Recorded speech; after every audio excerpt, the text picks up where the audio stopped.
Session Padel. Allez, salut à tous, j'espère que vous êtes au top de votre forme pour attaquer la nouvelle année du podcast Session Padel. Tous les mois, on va faire le tour de l'actu.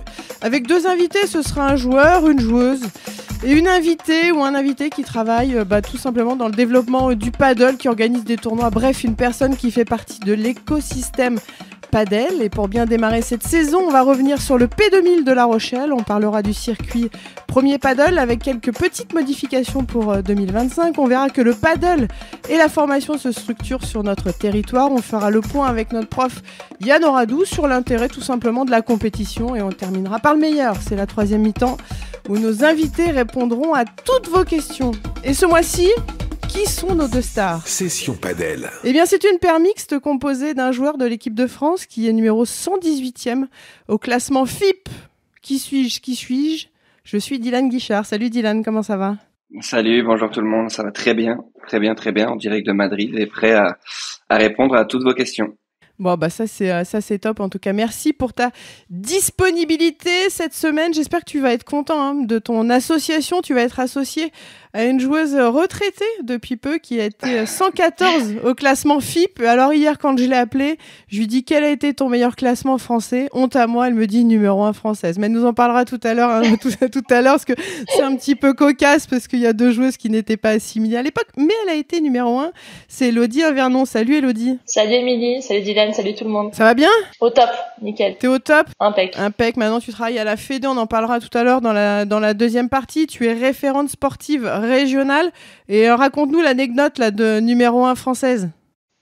Écoute, c'était un mois où la fédération s'était un peu trompée sur les assimilations de Léa Godalier et Alix Colombon, qui sont nos deux meilleures joueuses françaises. Et je me suis retrouvée du coup première pendant un mois. Mais voilà, je peux dire que j'aurais été première française une fois dans ma vie. C'est bien, ça claque sur le CV. J'ai été number one. Dylan, j'étais ce week-end au P1000 de la Pala à Angers et j'ai rencontré tout simplement des Rennais, des personnes qui te connaissent. Je te propose d'écouter ce qu'ils disent sur toi. Une patte de loucher incroyable. Demain, j'ai joué plusieurs années avec lui. C'était un bonheur. Et puis un super mec. Je connais depuis qu'il est petit, genre 13-14 ans, il a commencé à jouer. Ça se voyait quand même qu'il avait une belle main, on va dire. Mais quand même, je réussissais, j'étais dans Santiago, je réussissais quand même à jouer un petit peu. Alors que maintenant, c'est un peu plus compliqué, ça va un peu plus vite la balle. Et, il est trop fort, trop cool. Mais toujours très sympa, très humble, c'est top. C'est quelqu'un qui aime bien ses amis, qui aime bien faire beaucoup de sport, mais un peu de tout, il touche un peu à tout. Il a commencé par le tennis, il fait pas mal de golf aussi. Il revient souvent en Bretagne, j'ai cru comprendre. Ouais, dès qu'il a l'occasion, il revient dans le club où il a commencé à jouer aussi. Et il aime bien voir tous les amis avec qui il a commencé à jouer au paddle. Et on va souvent se faire un petit resto de temps en temps quand il revient sur Rennes. Ouais. Une pensée d'ailleurs pour nos amis rennais qui sont les pieds dans l'eau. Dans l'eau, ouais. Exactement. En ce moment, est-ce que t'as vu ce qu'ils disent ? C'est incroyable, il a une belle patte de gaucher. Puis alors, ce qui est revenu quand même souvent, c'est qu'il est hyper sympa, il est humble. Est-ce que t'es d'accord avec ça ? Écoute, j'essaye en tout cas, donc tant mieux si c'est ce que les autres pensent. Mais c'est vrai que je suis assez attaché à un peu mes origines et j'ai passé quand même énormément de temps à Rennes avant de partir en Espagne. Donc j'ai pas mal d'amis là-bas et puis c'est avec tous ces gens que j'ai commencé le paddle. Donc c'est vrai que quand je reviens, ça me tient à cœur de revoir un peu tout le monde et de continuer à jouer avec eux parce que ça me fait plaisir à moi comme à eux. Donc tant mieux s'ils pensent ça de moi, ça fait plaisir. Ouais, on sent que vous avez gardé un vrai lien, parce qu'on sent qu'ils suivent. Quand on en parlera tout à l'heure du P2000 de La Rochelle, il y avait pas mal de Rennais aussi. On sent qu'il y a quand même une vraie ferveur derrière toi, quand même, des personnes qui te suivent, même si tu es parti à Madrid, il y a toujours ce lien avec Rennes, j'ai l'impression. Ouais, complètement. Après, c'est vrai que j'ai aussi un club qui me suit là-bas, et puis là, on a vu pas mal de gens du Garden qui ont témoigné là, et c'est vrai que c'est là-bas que j'ai commencé le paddle, c'est avec eux, notamment Vincent Sapen, que j'ai entendu, que j'ai joué pendant 3-4 ans, je pense. Donc c'est vrai que j'imagine que eux, comme ils voient d'où je suis parti, ça les intéresse un peu de suivre et de voir où j'en suis aujourd'hui. Et moi, c'est pareil, ça me fait plaisir de me sentir soutenu depuis la Bretagne. Donc on va dire que c'est top pour tout le monde. Ouais, on leur fait un petit coucou, on les embrasse bien fort en espérant que ça aille mieux ces prochains jours. Toi, Dylan, tu t'entraînes à Madrid. Raconte-nous un petit peu quel est ton quotidien là-bas, tes objectifs et tout ce que tu souhaites pour 2025. Comment t'es structuré ? Écoute, ouais, je suis à Madrid là et je suis hyper content en ce moment parce que ça fait 2 ans et demi, on va dire, que je me suis lancé à fond sur le circuit. Mais j'avais eu 2, 3 pépins de santé au début des années précédentes, donc j'ai pas pu faire cette fameuse pré-saison. C'est la première fois que je la fais à fond. Et donc, c'est vrai que pendant l'année, on est beaucoup en voyage, on passe peu de temps chez nous. Là, ça fait déjà quasiment un mois que je suis à Madrid et je m'entraîne dur, on va dire. Donc franchement, je suis hyper heureux. Et pour vous expliquer un peu, un jour type, je m'entraîne physiquement le matin, vers 10h30, 11h, jusqu'à midi souvent. Et j'ai un entraînement de paddle directement après, donc de midi et demi à 14h. Souvent, je mange et 2, 3 fois dans la semaine, je refais un entraînement, soit du panier pour faire un peu de technique et régler 2, 3 trucs, soit, on va dire encore des points ou des mises en situation en fin d'après-midi. Mais voilà, pas trop parce que j'essaye de privilégier quand même la qualité et pas faire du surentraînement et arriver rôti tous les soirs. Mais franchement, c'est la première fois que je m'entraîne autant. Et j'adore et puis j'ai hâte de recommencer le tournoi. Tu as choisi Madrid, il y en a beaucoup qui choisissent Barcelone. Qu'est-ce qui t'a attiré plus à Madrid qu'à Barcelone ou une autre ville d'ailleurs? Bah écoute, j'ai été à Barcelone avant d'ailleurs en même temps qu'Elodie, donc on s'est pas mal croisés là-bas. Et c'est vrai que j'avais fait un peu le tour de Barcelone. L'avantage de Barcelone, on va dire par rapport à Madrid, c'est la mer, on va dire l'été, etc. Moi je suis pas un grand fan. Je préfère la ville de Madrid en soi, je la trouve plus jolie, plus recentrée. J'adore aller me balader dans le centre de Madrid, etc. Et puis au niveau du paddle, j'avais besoin d'un renouveau après avoir fait un an avec Julien, Man et Phil dans les centres d'entraînement un peu là-bas. J'avais fait un peu le tour et je sentais que j'avais besoin de changement. Et j'avais Thomas Legge avec qui je suis très pote, qui était ici à Madrid. J'avais pu faire auparavant quelques semaines par-ci par-là. Et je me suis dit, allez, c'est une bonne opportunité. Je vais pas être seul non plus. J'ai un gars avec qui je m'entends très bien.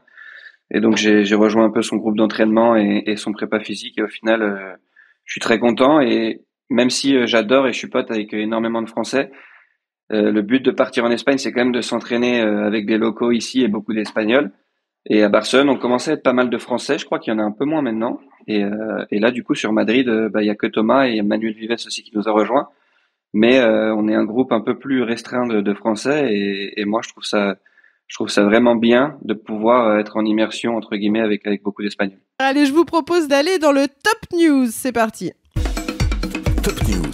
Alors, le premier P2000 de la saison avait lieu à La Rochelle et avec la victoire chez les dames de Charlotte Soubrier, Léa Godalier qui se sont imposées en finale et victoire chez les hommes de Bastien Blanquet et Thomas Legge face à toi, Dylan, qui est associé à Joanne Bergeron. Ça a fait 2-2, mais il y a quand même eu pas mal d'occasions. Il y avait pas mal de breaks, notamment non convertis, ce qui fait que le score paraît assez sec. Ouais, c'est sûr. Après, Joe, nous, c'était notre premier tournoi ensemble avec Bergeron. Au final, on a quand même fait un bon tournoi. On est arrivé en finale en jouant plutôt bien. Et c'est vrai qu'en finale, on est tombé sur Bastien et Thomas qui jouent très très bien ensemble, qui ont déjà fait énormément de matchs. Alors 2-2, c'est un peu sévère, mais nous, on s'est senti quand même un peu moins fort sur le match. Même si, comme tu le dis, je crois qu'on a eu 10 ou 11 balles de break, dont 0 converti. Donc forcément, si on veut rivaliser, ça marche pas. Et surtout, je pense que si on veut les faire douter et essayer de débattre, il faut commencer très bien et pas les laisser faire la course en tête parce que après, ils sont quand même en confiance et c'est là qu'ils sont très forts. Donc bravo à eux, il y avait rien à dire sur ce match et j'espère revenir plus fort pour les embêter plus. Là, c'était une association avec Joanne, une association à one shot ou c'est une association qui est amenée à perdurer en 2025 sur les tournois français? Non, c'était une association one shot. On a un peu réfléchi, mais je ne pense pas que ça va perdurer. D'accord, comme ça c'est clair. Ouais. Élodie, toi t'as joué, alors c'est marrant parce que je disais jeune retraité, c'est vrai que t'as pris ta retraite il y a combien de temps maintenant? Je sais pas si on peut dire retraite, je sais pas si j'ai pu avoir une carrière un jour, mais ouais, j'ai Non, arrêté, mais quand on dit retraite, disons que t'as joué au paddle de façon, on va dire, intensive, 114 quand même au classement FIP. Ouais, j'ai essayé de m'y mettre un peu pendant 2 ans sur le circuit international pour prendre de l'expérience et puis m'éclater. Et effectivement, j'ai arrêté en septembre dernier et aujourd'hui, voilà, je suis quand même amoureuse du paddle, donc j'ai envie de continuer à jouer bien sûr et donc ouais, j'essaie de faire quelques tournois en France quand j'ai un peu de temps et le P2000 en faisait partie. Ouais, bah c'est vrai qu'il y a 4 P2000 hein, pour rappel, c'est la plus grosse catégorie de tournois en France, donc 4 P2000, 8 P1005. Et voilà, en gros, championnat de France par paire et championnat de France par club.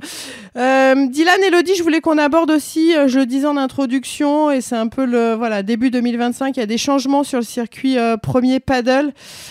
Quelques modifications, les tableaux, notamment le tableau final va être réduit. On était à 56 paires en 2024 et on va passer à 48. Chez les femmes, 48, on passe à 40. En gros, on perd 8 paires par tournoi. On voit qu'au niveau des prize money, notamment dans les qualifications, pas de points au premier tour et pas de prize money. Bon, ça, tu vas nous en parler, Dylan, mais j'ai l'impression qu'au niveau du prize money, c'était quand même assez calme. Même pour les qualifs, qu'est-ce que tu penses justement de ces modifications? Alors, quand je lis, on dit que c'est pour professionnaliser le circuit, pour le rendre attractif, mais j'ai l'impression que ça ferme un petit peu. Il y a un petit peu moins d'ouverture, en tout cas. Ouais, ben ça c'est sûr. Là, t'abordes un peu un sujet touchy de ces derniers jours. C'est vrai que c'est pas facile du tout, particulièrement pour nous là, notamment les Français qui jouent en circuit, parce que on est tous en qualif pour l'instant. Et en fait, premièrement, ils ont réduit les tableaux principaux, mais ils ont quand même, dans un sens, réduit les tableaux de qualif aussi. Sur certains tournois, il y aura moins d'équipes qualifiées, et surtout pour les tournois où il n'y a pas de réduction du tableau de qualif, on a maintenant 3 tours au lieu de 2. Avec 0 €, 0 points au premier tour, 0 € et quelques points au deuxième. Et surtout, ce qui est terrible, moi, je trouve, c'est qu'un joueur qui se qualifie plusieurs fois marquera toujours moins de points maintenant qu'un joueur qui va faire ça que des défaites au raconte, premier parce tour que du je l'ai tableau. lu, mais ça Donc, paraît en fait, complètement impensable. Alors, je l'ai lu plusieurs fois parce que je me suis dit, ça me semble complètement irréel. c'est vraiment le cas. Ça veut dire qu'en fait, sur les tournois premier paddle, maintenant, un joueur qui gagne 3 tours de qualif et qui se qualifie, il marque 5 ou 10 points de moins que le gars qui démarre en tableau et qui perd au premier tour. Ça paraît complètement irréel. Avant, c'était identique le nombre de points et même supérieur avec le bonus, et maintenant non. Donc c'est un peu délicat. Moi, j'ai pas tout compris. Je pense que, comme ils disent, pour professionnaliser le sport, je sais pas si c'est bien. Moi, j'ai l'impression que c'est plutôt un retour en arrière. On revient au format du World Padel Tour d'il y a quelques années. Et ça ferme un peu les frontières pour des joueurs comme nous. Et je trouve que ça fait juste entre guillemets conforter ceux qui sont déjà en tableau. Ils confortent leur place sans forcément bien jouer. Après, à voir, parce qu'ils ont aussi en parallèle augmenté les points dans les tournois FIP, donc on va dire entre guillemets le circuit secondaire. Maintenant, j'ai l'impression qu'ils mettent pas de limite de classement et que tous les meilleurs joueurs peuvent jouer ces FIP là quand il y aura pas de premier paddle. Donc à voir un peu comment ça se passe, mais c'est vrai que ça fait pas mal de changements et on a du mal à avoir la visibilité sur ce qui va se passer cette année. Qu'est-ce que t'en penses, toi, Elodie, justement, de cette, on va dire, de ces nouveautés pour 2025 de l'extérieur? Écoute, ça me paraît complexe. Après, bon, la FIP, c'est jamais évident de tout suivre. Il y a beaucoup de changements.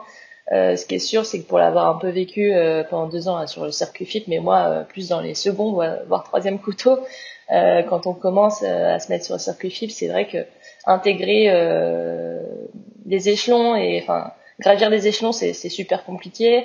Et en nombre de points, effectivement, si on se réfère aux points, quand tu fais par exemple, à l'époque, maintenant c'est plus FIPRISE, mais tu faisais un FIPRISE que tu arrivais à avoir 5-6 points, alors que les filles en tableau P1, P2, c'est sûr, le nombre de points est démultiplié.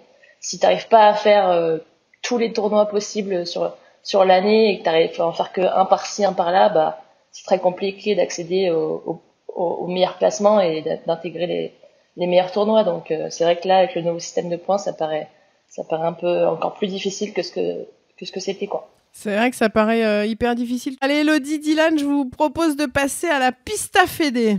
La Pista Fédé. La Pista Fédé. Alors, la Pista Fédé, quelques chiffres. Les chiffres sont bons et en croissance. Aujourd'hui, on a 900 clubs en France. Il y a 2500 pistes.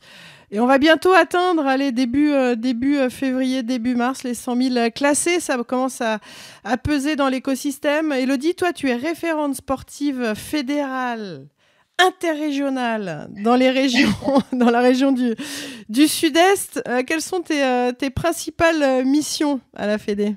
Alors les missions, moi je suis en poste depuis le 1er octobre, donc c'est tout récent, ça fait 4 mois. Mais voilà, nous l'objectif, donc on est 4 référents sur la France, c'est d'accompagner les ligues donc dans la formation des jeunes.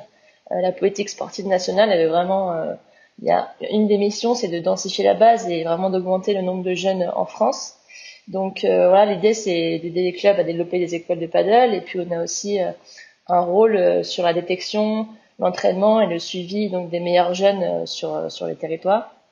Et puis on a aussi une dernière grosse mission, c'est d'être capitaine des équipes de France junior. Et en l'occurrence, moi, je serai sur les jeunes filles avec en co-capitana avec Frédéric Pommy. Donc voilà, c'est vraiment top depuis octobre. Ça se passe super bien et on est 4 référents, on a une super équipe et voilà, on se régale. Ce qui est top, c'est vrai qu'au début d'une très très belle aventure, même si le paddle existe depuis pas mal d'années en France, mais là on sent que ça se structure au sein de la Fédé. Comment ça se passe au niveau des ligues? En gros, on est un peu sur une structuration un petit peu entre guillemets comme le tennis. Alors les ligues, elles sont toutes un peu différentes, c'est-à-dire qu'elles ont leur politique sportive. Donc nous, on est là pour les accompagner dans la mise en place de leur politique sportive. Il y a des ligues où voilà, faut que ça se structure. Il y en a d'autres au contraire qui sont déjà vraiment en place. Moi, sur mes ligues, par exemple, j'accompagne la ligue ARA, PACA et Corse. J'ai la chance en ARA et PACA, par exemple, d'avoir un référent sportif padel régional, donc déjà qui est sur vraiment sa ligue et qui développe le padel notamment pour les jeunes. Donc voilà, il y a d'autres ligues où pour l'instant il n'y a pas de référent, donc c'est à nous justement d'accompagner au mieux et d'aider à les structurer, quoi. Ça, c'est un beau taf. Et dis-moi, pour une Normande qui vient de Rouen, tu es quand même dans 3 belles régions, non mais Ara, PACA, Corse. J'allais poser cette question, j'allais dire comment une Rouennaise peut être responsable du Sud comme ça. C'est fabuleux. Ouais, c'est plutôt cool. Moi, je suis partie de Rouen à 22 ans. J'ai vite migré dans le Sud, sur Montpellier puis Barcelone. Et là, quand on m'a proposé de venir gérer la région Sud-Est, j'étais plutôt contente de rester au soleil. Je vous avoue que la pluie du Nord ne me manque pas trop. C'est clair. Moi, je peux en parler facilement parce que je suis originaire de Normandie. Donc, ouais, non, c'est vrai que c'est quand même plus attirant. Quand tu regardes Dylan, toi, par rapport au moment où tu as commencé, tu es jeune, hein, tu es né en 2000. Donc, tu as 24 ans, mais tu as quand même quelques années derrière toi au niveau du paddle. Est-ce que tu trouves que ça se développe bien en France, en tout cas sur ce qui est mis en place? C'est plutôt intéressant. Moi, je vois une amélioration et un développement assez rapide. Déjà, c'est débile et on le dit souvent, mais je pense qu'il y a encore 5-6 ans, tu parlais de paddle aux gens, ils savaient pas vraiment. Et il y a plus de la moitié qui pensaient qu'on était avec une planche sur l'eau. Donc c'est plus du tout le cas, franchement. Moi, je vois dès que je rentre, etc., les gens sont vachement plus concernés. Je pense qu'on a un très gros point fort avec le paddle, c'est que peu importe de quel milieu sont issus les gens ou de quel sport ils viennent, j'ai jamais entendu personne dire putain j'ai essayé le paddle et j'ai pas aimé. À chaque fois, les gens jouent et deviennent vite accros. Donc franchement, ça se développe vachement bien, autant au niveau amateur que professionnel, je trouve. C'est vrai que la Fédé fait un beau taf, je pense. Avec les jeunes, et je trouve ça très bien de mettre l'accent sur les jeunes. C'est vrai que sur les tournois, quand je reviens, notamment au P2000, là, j'ai vu beaucoup de jeunes, chez les gars comme chez les filles, qui poussent un peu, qui commencent à très bien jouer, qui commencent à accrocher les meilleurs joueurs. Donc je pense que c'est que du positif pour le paddle en France, et ça va faire que grandir, j'espère. Et que grandir, ça fait que grandir au niveau des tournois, parce qu'il va y avoir 10 à 12 FIP en France en 2025, dont une majorité de bronze et de silver. Dylan, ça aussi, c'est intéressant pour les joueurs français. Ils auront la possibilité de s'exprimer, en tout cas sur le territoire français. Ça, c'est plutôt pas mal. Ça évitera aussi, quand on parle beaucoup de prize money, c'est important, hein, l'argent, c'est un peu le nerf de la guerre. Il faut partir. Là, on va pouvoir offrir aux joueurs français et aux joueuses français de s'exprimer en France. Ouais, ça c'est sûr. Franchement, d'avoir des FIP en France, c'est génial. C'est vrai que nous, ça nous booste un peu et d'arriver sur des tournois internationaux quand le public est avec nous et d'être proche de chez nous et des gens qui nous connaissent. Forcément, ça aide, ça fait mieux jouer et c'est toujours un plaisir de revenir jouer en France. Et c'est pour ça aussi qu'on revient jouer certaines étapes en France dès qu'on peut, parce qu'en vrai, même si pour ma part, en tout cas, je vis plus en France.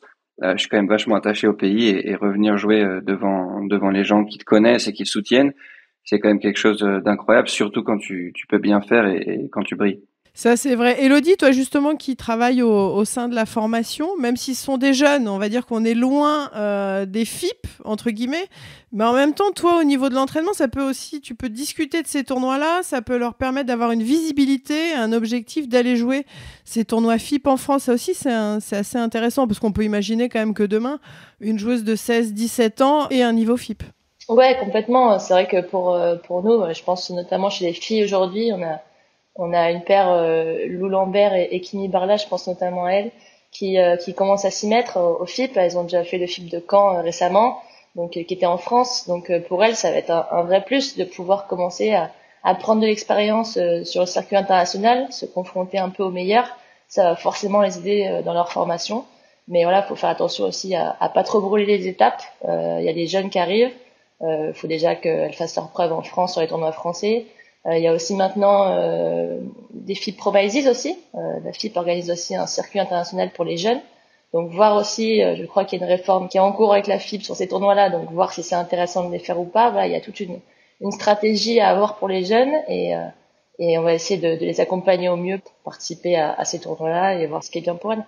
On va suivre ça avec attention. Ça, c'est top, tous ces tournois. Est-ce que vous connaissez Yann Oradou? Elodie, ton collègue, ton nouveau collègue, c'est lui qui a pris la Normandie, Pays de la Loire, toutes les régions pluvieuses, la Bretagne. Et je vous propose de le retrouver. C'est la séquence prof. Le prof. Allez, on retrouve notre prof Yann Oradou. Yann, salut, comment ça va? Salut Émilie, salut à tous, ça va très bien, merci. Alors pourquoi, ce mois-ci, on va aborder pourquoi faire de la compétition? Ouais, c'est une question très importante, hein. On essaie qu'il y ait de plus en plus de compétiteurs jeunes. Alors moi, je trouve ça très important pour vraiment se développer personnellement sur une compétition, avec le partage de valeurs, apprendre à jouer en équipe, se connaître aussi dans les moments un petit peu de stress, voilà, de pression.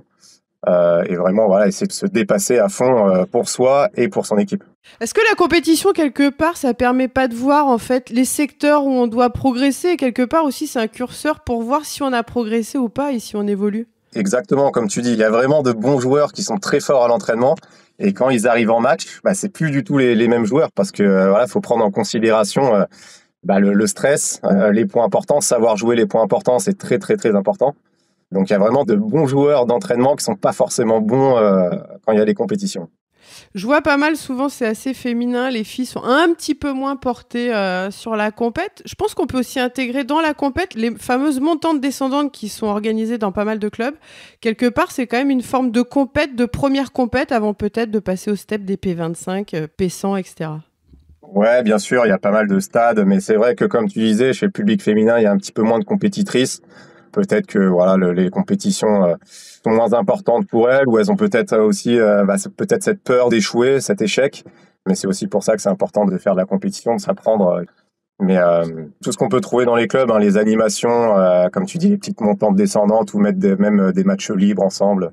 Un petit conseil à donner, parce que j'en connais, ils ont peur de la compète de fou, parce qu'en fait, ils stressent comme des malades, ils jouent qu'à l'entraînement et ils refusent d'aller en compète, un peu par peur. Ils disent, ouais, parce que c'est une question de temps. Enfin, ça va, ça dure une journée. Quel conseil tu pourrais donner justement pour passer justement et franchir ce cap un petit peu psychologique de la peur de la compète? Déjà, par exemple, dans les P25, on sait que c'est l'échelon le plus bas. C'est quasiment que des joueurs et des joueuses qui se rendent compte, qui ont un peu peur de la compétition, et c'est un petit peu le premier pas dans ce mode compétitif. Donc tout le monde part un petit peu au même stade, tout le monde a un petit peu peur. L'ambiance est quand même très très cool sur ces petits tournois-là. Puis ça sert aussi à connaître des nouveaux partenaires pour ensuite faire des compétitions ou même des matchs libres ensemble. Bon, merci Yann, tous à la compète. On se retrouve le mois prochain. Merci Émilie. Session Padel. Tous à la compète, l'adrénaline de la compète, c'est quand même bon, ça dit là, non? Ok, il y a des moments où c'est hyper flippant, mais c'est quand même ce qui est excitant, je trouve. Ouais, ça c'est sûr. Franchement, après c'est différent parce que moi, donc, pour ma part, en tout cas, je m'entraîne pour ça, mais c'est vrai que c'est toujours une sensation différente quand tu rentres sur le terrain pour jouer des grandes compétitions. C'est un sentiment un peu incroyable et c'est vrai qu'il y a quand même à tout niveau cette gestion du stress et du mental qui est très importante. Et franchement, c'est pas facile. Je comprends que des gens aient peur, mais comme dit Yann, c'est bien de se lancer. C'est vrai qu'au niveau les plus bas en France, tout le monde est un peu stressé, tout le monde fait un peu ses débuts et l'ambiance de manière générale est très cool. Et pour les joueurs qui démarrent, il y a aucune pression à se mettre entre guillemets et c'est dommage de rater ça parce que je pense que c'est des bons moments de vie et même moi je pense que la compétition ça aide aussi à se développer soi-même et à progresser en tant que personne, de pouvoir se mettre un peu en difficulté, sortir de sa zone de confort. ça peut qu'être positif, je pense. Effectivement. Elodie, tu la vivais comment, toi, la compète? Parce qu'en plus, toi, tu as vécu quand même la compète. Certes, tu disais, bon, à ton niveau, mais là, il va falloir que tu formes aussi les joueuses à bien gérer et à bien vivre la compète. C'est ça, comme disait Dylan, la compétition, pour moi, c'est essentiel. Quand t'es passionné par le padel, que tu t'entraînes tous les jours, c'est forcément pour faire des tournois et puis pour se confronter aux meilleurs. Et comme dit Dylan, voilà, c'est vraiment un travail sur soi-même. C'est aussi un sport d'équipe, donc il y a la cohésion aussi à trouver avec ton partenaire. Donc je pense que l'aspect mental est vraiment hyper important et c'est pas énormément utilisé encore, mais tout le développement personnel sur soi-même, etc. La capacité d'adaptation aussi qu'il faut avoir quand tu rencontres une paire. Si à un moment t'es en match, tu sais t'as pas de solution, il faut savoir observer, identifier les points faibles, mettre en place des stratégies. C'est aussi un contrôle sur soi-même, gestion des émotions, tout ça c'est un gros travail et c'est passionnant quand t'es amoureux de ce sport. La compétition est passionnante. Effectivement, le partage de valeurs.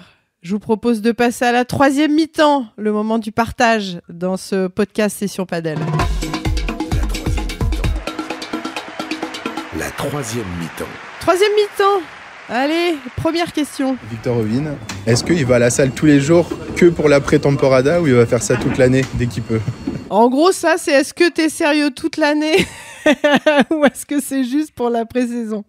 Écoute, en pré-saison, forcément qu'on met l'accent, surtout moi, que j'ai besoin de prendre un peu en masse musculaire, donc on met l'accent à fond en pré-saison sur la prépa physique. Et après, pendant la saison, on est en déplacement, mais on essaie quand même d'aller à la salle un peu tous les jours, que ce soit jour de match, on y va, mais on pas pour faire un gros travail, plutôt pour faire de la mobilité, se déverrouiller, se réveiller. Et sinon, dans l'année, quand je fais des semaines d'entraînement à Madrid, j'y vais aussi tous les jours comme ça, mais c'est quand même moins intensif. Là, on met un gros accent sur la prépa physique, sur ce mois et demi, 2 mois de pré-saison. Et après, on va dire qu'en entretien, c'est plus de l'entretien toute l'année. Il y a moins de travail foncier et de progrès pendant l'année après. Et c'est vrai que en France, pour l'instant, on est très axé sur l'entraînement de padel, mais pas assez pour moi sur le physique. Ça commence à venir, on commence à intégrer, mais quand on voit en Espagne, quand ils s'entraînent les gars à 1h30 padel, ils font forcément dans la journée 1h30 physique, 1 heure. Il y a vraiment c'est presque 50-50 sur physique et padel sur l'entraînement. Et effectivement, on va essayer d'inculquer ça aux plus jeunes pour que dès le plus jeune âge, ils aient cette culture d'entraînement physique et padel. Salut Dylan, c'est ton ancien partenaire Vincent Sapène avec qui tu as commencé le padel. Avec quel partenaire de gauche te vois-tu potentiellement gagner le championnat de France? Elle est pas belle celle-là. Celle-là elle est pas belle. La question. Maintenant, faut que tu répondes. Non, mais de toute façon, je vais dire un peu la vérité. Alors malheureusement, ce sera pas Vincent Sapène, même si j'ai déjà joué 2-3 fois les championnats de France avec lui et c'est vrai que c'était quand même des bonnes expériences. On a commencé ensemble, mais pour cette année, je vais vous dire avec qui je vais jouer. Et évidemment, c'est la personne avec qui j'ai l'impression que je peux aller chercher le championnat de France et essayer de gagner. Donc je vais jouer avec Man Vives. Bien, ça belle à sauce. Ça te plaît ça, Elodie? J'aime beaucoup cette association. ça peut être très quel mot je pourrais employer? Explosif. C'est bon, ce que j'étais en train d'y penser. J'aime bien. Je le connais pas bien, Manuel Vives, mais j'aime son. Je sais pas, c'est une espèce de folie sur le terrain. Je sais pas s'il a cette folie en dehors, mais j'aime ce côté un peu pile électrique, hyper dynamique. Belle à sauce. On va suivre ça avec beaucoup d'intérêt. Allez, 3e question. Neil McLean. En gros, c'était 2017, je crois, 2016. On était allé au Spoon, un club de padel qui n'existe plus. C'était à Nevers, dans le centre de la France. Et on a fait 10 heures de route, je sais pas combien. Tu peux lui demander si c'est pas une des top 5 de ses expériences padelistiques de sa vie. Les déplacements et les tournois au Spoon. Tu vas rigoler. Là, j'ai rigolé, il a réussi. Non, mais c'est vrai que c'était incroyable. C'était, je pense, un de mes tout premiers tournois. Et j'étais justement avec trois très bons potes qui le sont toujours et avec qui je joue quand je reviens. C'est un peu les 4 fantastiques, on va dire. C'est avec eux que j'ai commencé le paddle et c'est vrai qu'on était allé se bagarrer, faire un P500 à Nevers alors qu'on est de Rennes. On avait fait je sais pas combien d'heures de route et le tournoi était génial. C'était le club, il faisait un de ses premiers tournois. Ils avaient fait les choses en grand, c'était vraiment top. Malheureusement, on n'avait pas ramené la coupe à la maison, mais c'est vrai que franchement, on avait bien rigolé. Et on avait passé un super week-end. Bon, Dylan, sur cette année 2025, donc association sur le territoire français avec Man Vives, hein. Juste sur le territoire français, pas à l'international. Juste sur le territoire français, c'est exact. Et qu'est-ce qu'on peut te souhaiter là pour 2025, tes grands objectifs, ou qu'est-ce que tu voudras atteindre? Bah écoute, premièrement, conforter ma place en équipe de France, parce que j'ai connu mes 2 premières sélections l'année dernière et c'est quand même des moments assez uniques et assez privilégiés. Et j'ai vraiment adoré porter le maillot bleu, donc j'ai envie de réitérer l'expérience encore cette année. Sinon, c'était déjà un objectif, c'est histoire de mettre un objectif chiffré, mais c'était déjà un objectif l'année dernière. Je m'en suis rapproché, mais je l'ai pas encore atteint, donc je vais dire le top 100 et le top 100 mondial. Et sinon, essayer de vraiment mettre en place les progrès que je fais un peu à l'entraînement, être capable d'avoir un niveau constant tout au long d'un match, parce que c'est vrai que j'ai un peu des hauts et des bas, donc j'essaie de travailler sur ça. Et puis rivaliser, on va dire, avec les meilleures équipes et essayer de performer en premier paddle. Et ton partenaire? Bah écoute, on n'est pas engagé sur du long terme, mais je vais au final après s'être séparé, je vais continuer sur les 5-6 premiers tournois avec Clément Gaines là. Ouais, le Belge. Ouais, c'est le numéro 1 belge. On s'entend hyper bien en dehors, on est très potes. Ça avait été un peu compliqué l'année dernière parce que on jouait bien, mais on n'a pas réussi à gagner de très gros matchs. On a souvent perdu en 3-7, alors que on a eu des opportunités, on a eu des occasions. Donc voilà, on a essayé de bosser chacun de notre côté. Moi, j'ai mis l'accent pas mal sur la prépa mentale depuis 2 mois. Donc j'espère que ça va porter ses fruits. Et je pense vraiment qu'on peut bien jouer. On s'est expliqué et tout ça, on a mis les choses au clair pour repartir sur de nouvelles bases, on va dire. Allez, en tout cas, je vous souhaite plein de belles choses. Élodie, toi, professionnellement parlant, qu'est-ce que je peux te souhaiter? Écoute, on peut souhaiter qu'on ait plein de jeunes, que toutes les écoles de paddle grandissent dans les clubs et puis qu'on ait plein de futurs champions pour le paddle français avec toute la jeunesse qui est en train d'émerger dans le paddle en France. Session Padel. Et ben en tout cas, merci infiniment à tous les deux d'avoir participé à Session Padel. C'était un plaisir de vous écouter. N'hésitez pas à cliquer sur les plateformes. Et comme je le dis à chaque fois, Session Padel, c'est à consommer sans modération. Allez, on se retrouve le mois prochain. À très vite. Bye bye. Session Padel.